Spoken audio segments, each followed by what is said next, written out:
जत येथे नगर परिषदेच्या प्रचारार्थ आयोजित या सभेला मंचावर उपस्थित आपल्या सर्वांचे लाडके आणि एक झुंजार आमदार, एक उत्कृष्ट असं वक्ता असणारे आमदार, ज्यांच्या नावातही गोपी आहेच आहे, त्यामुळे गोपीचंदजी पडळकर एक विशेष आपुलकी तुमच्याविषयी आम्हाला वाटते. मंचावर उपस्थित ज्यांच्या प्रचाराला आम्ही आलेलो आहोत, प्रचाराला येण्याच्या संदर्भामध्ये भाषणात त्यांनी पूर्ण जुनं नातं सांगितलं. मुंडे साहेबांनीच त्यांचं लग्न जुळवल्याचंही त्यांनी सांगितलं आणि त्यांना मुंडे साहेब जावई म्हणायचे, तर ती पण त्यांना आता जावईच म्हणावं लागेल. साहेबांचे जावई म्हणजे आमचेच जावई. आणि म्हणून आमचे डॉक्टर रवींद्रजी आळवी यांच्या नगराध्यक्ष पदाच्या उमेदवारांसमोर उभे सर्व नगरपालिकेला भारतीय जनता पार्टीचे उभे असलेले सर्व उमेदवार, आमच्या सर्वांच्या ज्येष्ठ मार्गदर्शक, ज्येष्ठ म्हणावं लागतं, ज्येष्ठ ते दिसत नाही, मी लहानपणापासून पाहते तशा दिसतात, माझा आता म्हातारा झाले तरी त्या तशा दिसतात. आमच्या नीताताई अगदी मी लहानपणापासून त्यांच्या त्यांच्या कल्पनापासून त्या अजूनही करतच आहे, त्या काम करताना पाहिलेलं आहे. पक्षासाठी अत्यंत निस्सीम काम करणारे जे लोक आहेत त्यांच्यामुळेच आज पक्ष उभा आहे. मंचावर उपस्थित शुभांगी धन्यवादजी, मला वाटतं मागच्या आपण नगराध्यक्ष पदाच्या आपण उमेदवार होता, तुम्ही विजयी पण झालेला होता, पण आपण आता आमच्या बरोबर आलेला आहात, कारण आमच्या लक्षात आलंय की नुसतं नगराध्यक्ष होऊन भागत नाही, तर भाजपचा नगराध्यक्ष झाल्याशिवाय विकास होणार नाही. मंचावर उपस्थित संजय कुमारजी टेडी, सरदार पाटील, अशोक बंडेवार, DS कोटी, अप्पासाहेब नामर, सुभाष खांडेकर, वैभव तार, युवा नेते मोरे, उपस्थित सर्व इथे वडीलधारी मंडळी आहेत आणि तिथे टोपीवाले पांढऱ्यांच्या गाडी झालेले सर्व माझे वडीलधारी मंडळी, त्यांचा आशीर्वाद आहे. युवा बांधव खचाखच सभा भरली आहे, उजव्या डाव्या बाजूला सगळीकडे लोकच लोक आहेत, मागे पण लोक आहेत आणि सर्वात महत्वाचं म्हणजे आम्हाला सत्तेत बसवणाऱ्या देवा आमच्या लाडक्या बहिणी. मला कार्यक्रम आणि सभांची खूप सवय. मी वयाच्या 24व्या वर्षापासून माझ्या वडिलांच्या हाताखाली काम करते आणि युवा मोर्चाचे अध्यक्षही राहिले भाजपची, तर कार्यक्रमाची मला सवय.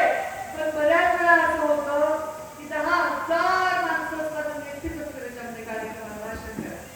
पण मी गेल्या काही वर्षामध्ये बघते महिलांची प्रचंड संख्या आणि लोकांना दिसत आहे. कारण मगाशी डॉक्टर रवींद्रजींनी सांगितल्याप्रमाणे महिलांना राजकारण करण्याची इच्छा आणि त्यांना सुरक्षा वाटत आहे. त्याचं कारण देशामध्ये प्रधानमंत्री नरेंद्र मोदी आणि राज्यामध्ये देवेंद्र फडणवीसांचं सरकार. त्यांनी सांगितलं की नरेंद्र मोदींनी आम्हाला रांगांमधून मुक्त केलं, रॉकेलच्या रांगामधून, राशनच्या रांगामधून, प्रत्येक रांगामधून मुक्त केलं. एक मला खूप ही गोष्ट नमूद करावीशी वाटते की जेव्हा 2014च्या आधी मी राजकारणामध्ये काम करत होते, फार मोठं प्रश्नचिन्ह माझ्या समोर असायचं. आणि जेव्हा मी गावात जायचे, माझ्या माता बहिणींना, गावातल्या लोकांना शौचालयासाठी सुद्धा रांग लावून रस्त्याच्या कडेला बसलेले असेल. किती वाईट वाटत असेल, किती कुचंबना होत असेल. रात्रीचं गाडी आली की त्यांची चेहरा फिरवायची वेळ यायची आणि आज त्या महिन्याची कुटुंबाला ओळखणारा संवेदनशील प्रधानमंत्री आपल्याला लाभल्यामुळे 10 वर्षामध्ये 100% शौचालय आपण जेवढे ठरवले तेवढे बांधून झालेले आहेत आणि आज माझ्या माता माऊलीची कुटुंबातून मुक्ती झालेली आहे. स्वच्छता अभियान राबवलं गेलं. एका गरीबाच्या घरी जन्म घेतलेला माणूस दुसऱ्या गरीबाचं दुःख समजू शकतो. प्रधानमंत्री नरेंद्र मोदींनी गरीबाच्या घरी जन्म घेतला. आई चुली समोर बसून स्वयंपाक करायची, खूप खोकायची. लहानपणीचं ते चित्र डोळ्यासमोर त्यांनी ठेवलं आणि प्रधानमंत्री झाल्यावर तुम्हाला चुली समोरून उठवून गॅसच्या शेगडी समोर नेण्याचं काम जर कोणी केलंय या महिलांचा अकाउंटच नाही.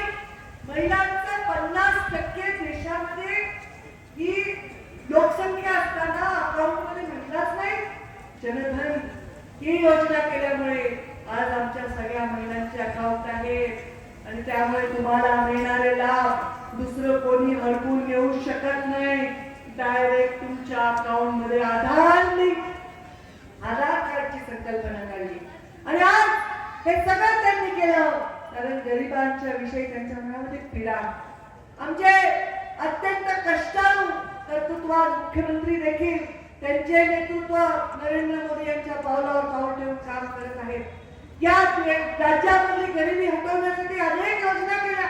मुद्रा योजनेसारखी योजना केली. तरुण रोजगारांना भत्ता देण्याचं काम केलं.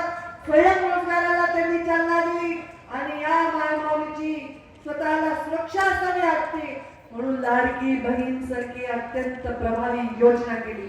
आहे की नाही तुम्ही लाडक्या बहिणी? आहे की नाही? सांगा बरं कोण कोण आहे लाडकी बहीण? हात वर करा. हा असं लाडकी बहीण जोरात सांगायचं. घरामध्ये कुणी आवाज करायला दाबायला तर मी मुख्यमंत्र्याची बहीण आवाज करायचा नाही. जोरात सांगायचं. अरे या माऊलीची कुटुंबाला कुणी ओळखली वाटतं? सांगा मला कोणी ओळखली? 4 पैसे खिशात नसतात किती श्रीमंताच्या घरची असू दे सून बाहेरच कोणी आलं तर त्याचा जीव तुटतो. आपला भाऊ आलाय आपण वाटीभर शिरा तरी करावा. पण आता काय करावं? व्यवहार कुलपात करत नाही ती. आज तिच्या खिशात पैसे आहेत. ती पावशे व्यवहार ती थोडं तूप आणेल आणि आपल्या घरात बाहेरून आलेल्या माणसाला गोड करून आपली सुद्धा शाळा करते. आपल्या वडिलांना बरं नाहीये. आपल्याला माहेरी जायचंय पण खिशामध्ये पैसे नाही. आपण कसं विचारावं? आपल्याला परत माहेरी जायचंय. आपल्या घरात कुणाला तरी बरं नाहीये. एसटीच्या तिकिटाची पण सोय झालेली आहे का नाही? आहे का प्रॉब्लेम? पुन्हा खिशामध्ये 4 पैसे आहेत. आपण आपल्या घरच्याला वगैरे मुरकुलाचं पाकिट 2 ग्लुकोजचं बिस्किट घेऊन माहेरी जाऊ शकतो. अरे ही महिला तिची बचत ती कधी स्वतःसाठी नाहीये. मला सांगा या लाडक्या बहिणीचा पगार तुमच्या अकाउंट मध्ये आला. तुम्हाला त्या लाडक्या बहिणीचे पैसे मिळाले. मला शपथेवर मी आज सांगू शकते की तिने सुद्धा स्वतःसाठी नवीन पात्र घेतलं नाही. घेतलं का? खरं सांग. शपथ खोल. काय एखादं गंठन केलं स्वतःसाठी? काही केलं का? लिपस्टिक काही घेतलं नाही. हे पैसे जपून ठेवले. आपल्याला जर एक मुलगा आणि एक मुलगी असेल आणि मुलाला क्लास लावायला बाबांनी पैसे दिले पण मुलगी रडायली मला दादापेक्षा जास्त मार्क असून मला का क्लास नाही लावला नाही. बरोबर आहे की नाही? तेव्हा ती हळूच आमची कमाई येते आणि तिच्या हातात तुझा बाई तुझा क्लास लाव. जर आपल्या घरामध्ये म्हातारा आपला सासरा आजारी असेल नवऱ्याच्या चेहऱ्यावर प्रश्नचिन्ह असेल त्यात औषध आणायचे कुठून तर ही माऊली आपल्या देवघरामध्ये खाली देवाच्या खाली कपड्याखाली लपवलेले बरोबर तुम्ही लपवतात. हसू येईल. कुठं पैसे लपवतात मला सगळं माहिती आहे आणि मी पण लपवत असते. माझा मुलगा तर मी जर आता 4 दिवसात गेलो तर माझ्या कपाटात पैसे कुठे मला लपून ठेवावं. मम्मी पैसे कुठे ठेवले? अरे तुम्ही पण लपवता. नवऱ्याने मागितले नाही म्हणते, मुलाने मागितले नाही म्हणते, डाळीच्या डब्यात ठेवता, साडीच्या घडीत ठेवता, देवघराच्या खाली ठेवता. बरोबर आहे? आणि ही कमाई जेव्हा बाहेर येत असते आपल्या नवऱ्याने काटकसर करून सगळ्या शुद्धाने चपलीला छिद्र पडले तेव्हा एखाद्या दिवशी बाजारात जाऊन त्याच्यासाठी एक नवीन सदरा आणि चप्पल घेऊन येणारी माऊली स्वतःसाठी काही करत नाही या पैशातून. पण या पैशातून तिला काय मिळालं? तिला स्वाभिमान मिळालाय. तिला स्वतःचा आर्थिक कणा मजबूत आहे. मी सुद्धा अत्यंत घराच्या फर्निचर सारखी वस्तू नसून मला सुद्धा जीव आहे, मला सुद्धा स्वाभिमान आहे. स्वाभिमान देण्याचं काम आमच्या मुख्यमंत्र्यांनी केलेलं आहे. आज बचत गटाची चळवळ फार मोठ्या प्रमाणात गोपीचंदजी मला सांगावं वाटतं. मी ग्रामीण विकास मंत्री होते, रोजगार मंत्री होते, जलसंधारण मंत्री होते, महिला बाल कल्याण मंत्री होते. इतकं काम मला या महिलांसाठी आणि ग्रामीण भागाच्या लोकांसाठी करतात. या जिल्ह्यामध्ये सुद्धा जलयुक्त शिवारची फार मोठे आपण कामं केलेली आहेत.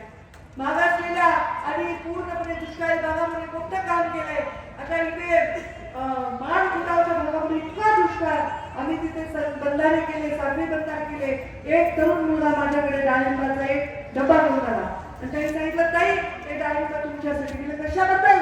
तो म्हणला, ताई तुम्ही आमच्यासाठी साखरे बंधारे केले, आमची जमीन निवळ वेळ होती, त्याच्यावर काही येत नव्हतं, पण त्याच्यावरून मी ड्रिप्स लावलं आणि डाळिंबाची शेती केली. आता माझे डाळिंब मुंबईच्या बाजारात येतात की तुमची देण आहे.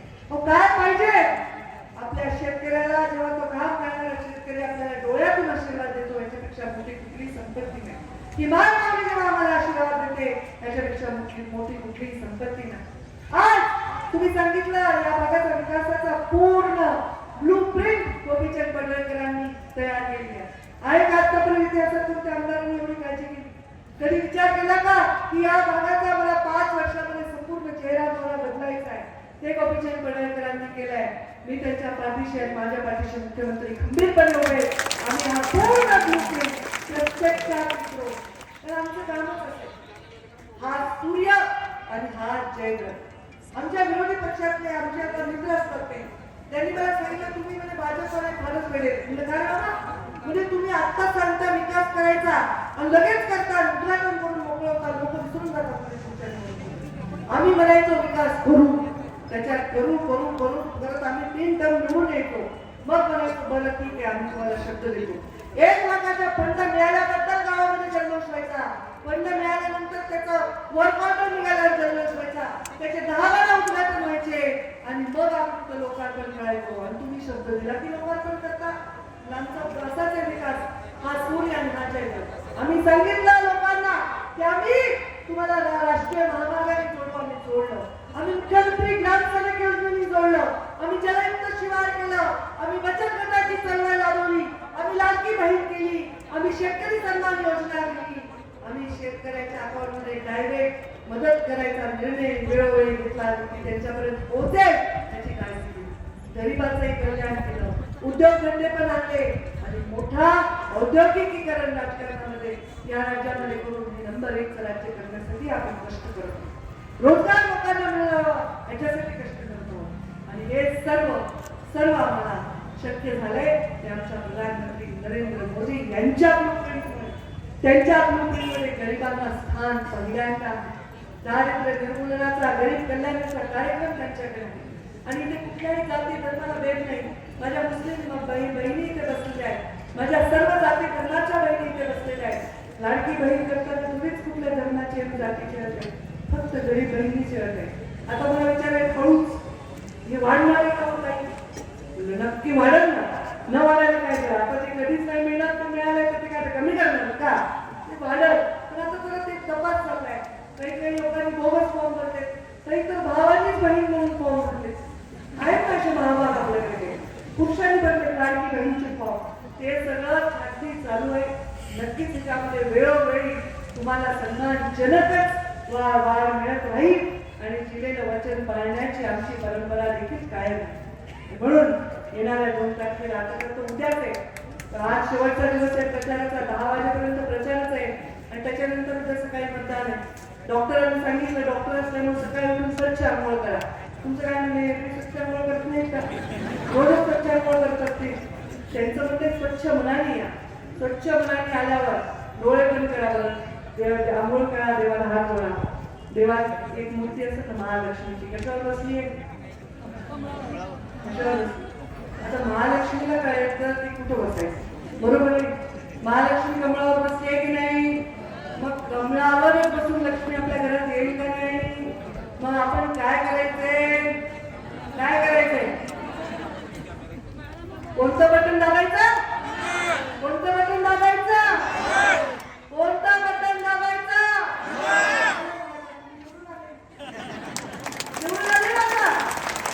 तुम्हाला विसरू नका. त्यांनी मला एक मागणी केलेली आहे गोपीचंद पडळकरांनी. आता कसं गरिबी पाहिलेली आहे, गरिबांसाठी काम केलेलं आहे. मग त्यांनी मला पशुसंवर्धन मंत्री मागण्या केल्या आणि त्याच्यानंतर त्यांनी मला इथल्या गंधर्व नदीच्या पुनर्जीवनाची सुद्धा मागणी केली. फार मोठं काम. आता देवेंद्रजी फडणवीस आमच्या बीडच्या सभेला आले होते आणि त्यांनी सांगितलं की पंकजा ताईंच्या खात्यातून फार मोठं काम नदी पुनर्जीवनाचं होणार आहे. जसा मोदीजींना नमामि गंगे प्रकल्प केला, तसा या राज्यामधल्या नद्यांचं पुनर्जीवनाचं काम आम्ही करणार आहोत आणि फार फार लोकांचं पुण्य त्याच्यात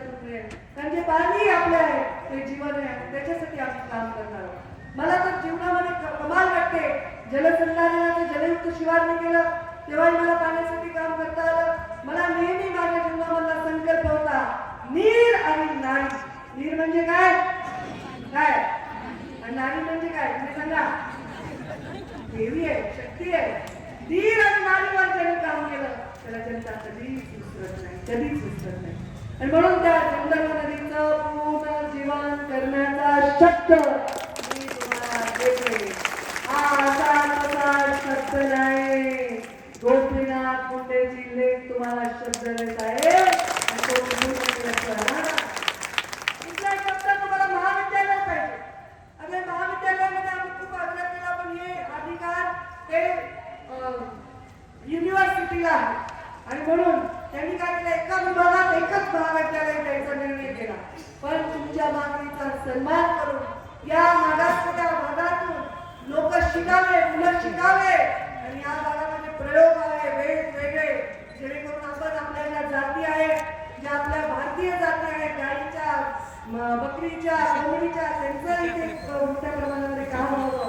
यासाठी या महाविद्यालयाचा सुद्धा हे सुद्धा गोपीचंद पडळकरांची मागणी पूर्ण करण्यासाठी मी स्वतः त्यांच्याबरोबर माझं काय सांगितलं आपल्याला हे साथ मत दो हे साथ विकास दो. मत हे विकासासाठी असतात. मोदीजींनी तुम्हाला सगळ्या रांगेतून उठवलंय. म्हणूनच रांग एक वाढली आहे ती म्हणजे मतदान केंद्रावरची रांग. या मतदान केंद्राची रांग वाढणं म्हणजे नेतृत्वावर विश्वास असणं आहे आणि आपल्या नेतृत्वाच्या दूरदृष्टीवर विश्वास असतो. त्या नेतृत्व म्हणजे तुमचे नेतृत्व गोपीचंदजी आमचे डॉक्टर आणि आमचे नेतृत्व मुख्यमंत्री आणि आमचे नेतृत्व प्रधानमंत्री यांच्यावर विश्वास ठेवून महालक्ष्मी ज्याच्यावर साक्षात विराजमान आहे त्या कमळा फुलासमोरचं बटन दाबा आणि आमच्या पूर्ण नगरपालिकेला आणि नगराध्यक्षांना मोठ्या मताने विजयी करा. अशीच मागणी मी आपल्याला करते आणि माझ्या मागणीला विराम देते. धन्यवाद.